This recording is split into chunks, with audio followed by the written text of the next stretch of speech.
The 2025 Southwest Florida real estate market saw a significant shift towards what I would refer to as market balance. Rising inventory, lots more negotiating power from the buyers, longer days on market, all adding to this shift. Some of the key market trends that we saw in 2025, of course, the obvious is a pretty healthy growth in inventory. We went from almost having 0 months of inventory to now what I consider to be a 7 to 9 month supply of inventory. Price stabilization and maybe even a slight decline with year-to-year prices also was a trend. To put that into perspective on some of the key markets that I work, the median sales price for the Bonita Springs, Estero area still sits around $500,000 for a single-family home, about 7% down year to year. Naples had slightly a larger adjustment, 8 to 9%, and their median price for a single-family home is now close to $540,000. Fort Myers, Cape Coral, and Lehigh probably had the largest reset, about a 19 to 20% drop in price, and the median price of a single-family home there is now hovering right around $330,000. Another trend, for lack of better words, is just the overall rebound in the fourth quarter for sales, right? The first 3 quarters of 2025 were really quite sluggish, but that fourth quarter, pendings are up year to date by as much as 20% and closed sales. Days on market is another trend that really took a significant change. We went from 10, 15 days to now on average 50 to 60 days on market, right?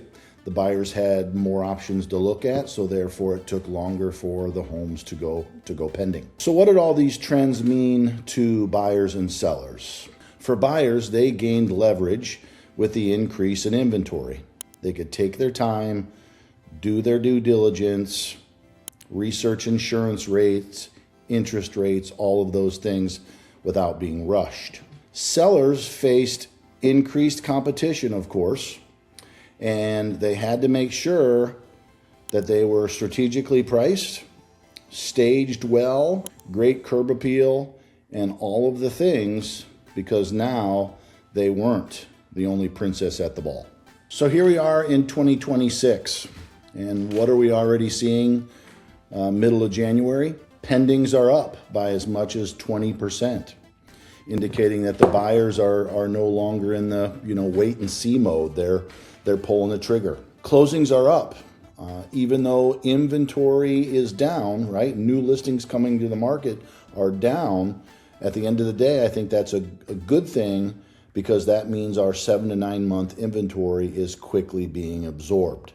List price to sales price, we're seeing a little bit of an adjustment there. Sellers are, showing negotiating room of anywhere from 5 to 10% off their list price, which I think is good for a balanced market. And lastly, days on market is still growing, not at a rapid pace, but I wouldn't be surprised, by the end of the first quarter here if we weren't trending upwards of 70 to 80 days on market, because there's just a lot of inventory for the buyer to get through. As I've mentioned before, buyers are taking their time now that they're able.